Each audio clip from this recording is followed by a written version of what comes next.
नमस्कार दोस्तों, एक बार फिर से स्वागत है आप सभी का आपके ही अपने YouTube चैनल पर।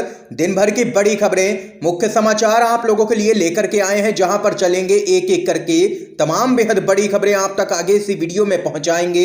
इसलिए लगातार हमारे साथ आगे इसी वीडियो में बने रहिएगा। तो वहीं दोस्तों, खबरों की तरफ चलने से पहले आप लोगों से एक छोटी सी रिक्वेस्ट है कि अगर आप लोग हमारे YouTube चैनल पर नए हैं तो चैनल को अभी सब्सक्राइब करके पास में ही बने बेल के आइकन को जरूर दबाइएगा।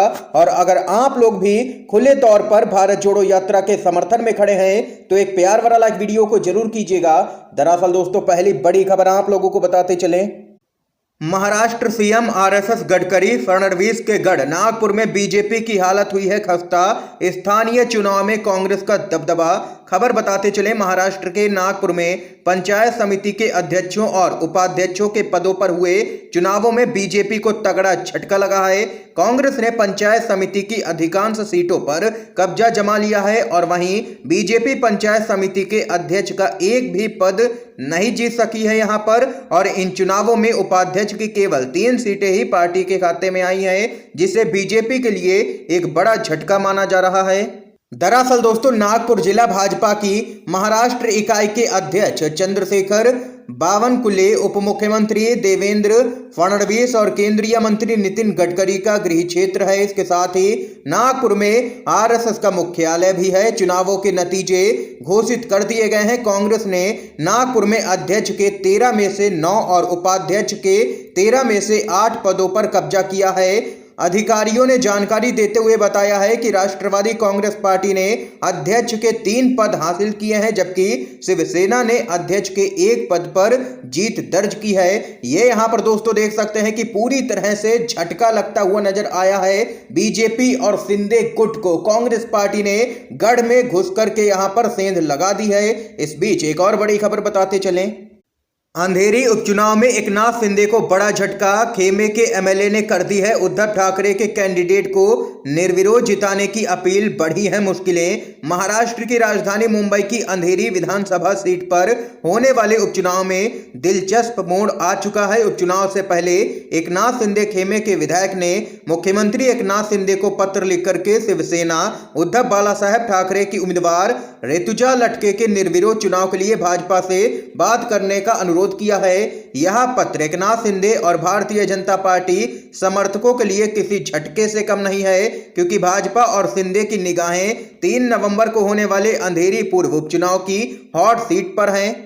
बताते चलें, अंधेरी पूर्व उपचुनाव के लिए दिवंगत रमेश लटके की पत्नी ऋतुजा लटके को पूर्व सीएम उद्धव ठाकरे के नेतृत्व वाले शिवसेना खेमे के द्वारा खड़ा किया जाना था। इसके लिए उनका बीएमसी से इस्तीफा स्वीकार होना जरूरी था, जो कि हाई कोर्ट ने इसकी परमिशन दे दी। और अब यहां पर उपचुनाव लड़ रही हैं ऋतुजा लटके, और इससे पहले राज ठाकरे ने भी उनका समर्थन किया और बीजेपी से अपील की थी कि यहां पर वो अपना उम्मीदवार ना उतारे, जिससे यहां पर ऋतुजा लटके निर्विरोध चुनाव जीत सके। इस बीच यहां पर यह भी खबर आ रही है कि अंधेरी उपचुनाव में एकनाथ शिंदे को झटका लगता हुआ नजर आ रहा है। उन्हीं के खेमे के विधायक ने मांग कर दी है कि बीजेपी इस चुनाव में अपना उम्मीदवार ना उतारे। इस बीच एक और बड़ी खबर बताते चले आप लोगों को।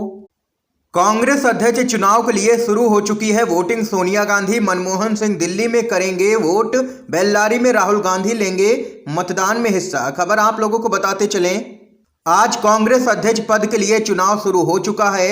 ये मुकाबला कांग्रेस के वरिष्ठ नेता मल्लिकार्जुन खड़गे और शशि थरूर के बीच में हो रहा है, और इस दौरान तमाम दिग्गज नेता मतदान करने पहुंच रहे हैं। मतदान के लिए प्रतिनिधियों का आना भी शुरू हो गया है। कांग्रेस के नेता पी चिदम्बरम ने सबसे पहले एआईसीसी में वोट यहां पर डाल दिया है। ये यहां पर खबर है दोस्तों। एक और अपडेट बताते चले आप लोगों को। शिंदे गुट की बढ़ी है मुश्किलें, शिंदे की नई पार्टी के चुनाव चिन्ह पर सिख समुदाय को है कड़ी आपत्ति। चुनाव आयोग से चुनाव चिन्ह निरस्त करने की करती है मांग। खबर बताते चलें, शिवसेना के शिंदे गुट की नई पार्टी बाला साहेब की शिवसेना को आवंटित चुनाव चिन्ह 2 तलवार और 1 ढाल पर नांदेड़ के सिख समुदाय ने आपत्ति जता दी है। नांदेड़ के सचखंड गुरुद्वारा बोर्ड के पूर्व सदस्य रणजीत सिंह काम ठेकर ने इस संबंध में चुनाव आयोग से शिकायत कर इसे तुरंत निरस्त करने की मांग की है। दरअसल सिख समुदाय का कहना है कि शिंदे गुट को आवंटित चुनाव चिन्ह 2 तलवार और 1 ढाल खालसा पंथ का धार्मिक प्रतीक है। वहीं इससे पहले समता पार्टी भी शिवसेना उद्धव बाला साहेब ठाकरे को मशाल या ज्वलनशील मशाल आवंटित करने पर आपत्ति जता चुकी है। ये यहाँ पर शिंदे गुट की मुश्किलें बढ़ती हुई नजर आ रही हैं। एक और बड़ी खबर बताते चलें। सीबीआई के सामने मनीष सिसोदिया की पेशी। आम आदमी पार्टी ने जताई है गिरफ्तारी की आशंका। धारा 144 कर दी गई है लागू।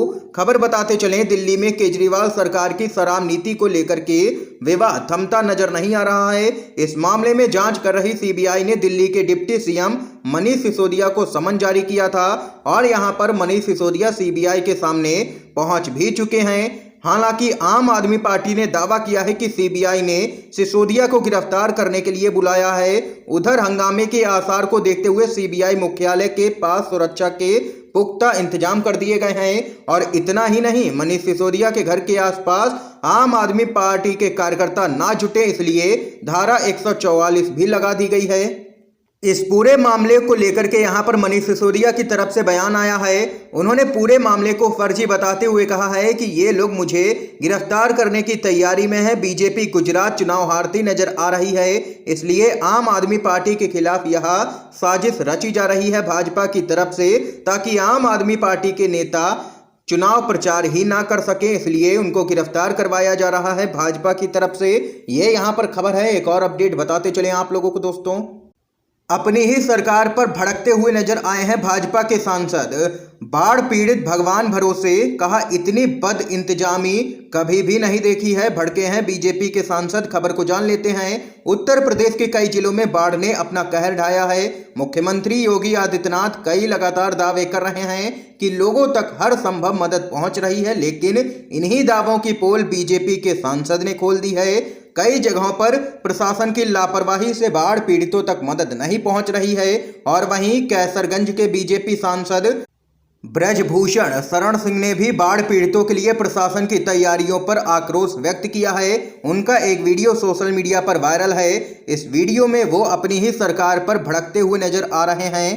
सांसद ने कहा है कि बाढ़ पीड़ित भगवान के भरोसे हैं। उन्होंने आगे कहा है कि बाढ़ को लेकर के मैंने अपने जीवन में इतना खराब इंतजाम कभी भी नहीं देखा। अफसोस तो ये है कि हम रो भी नहीं सकते हैं और अपनी भावनाओं को व्यक्त भी नहीं कर सकते हैं। ये यहाँ पर भाजपा के सांसद ने अपनी ही सरकार को निशाने पर लिया है।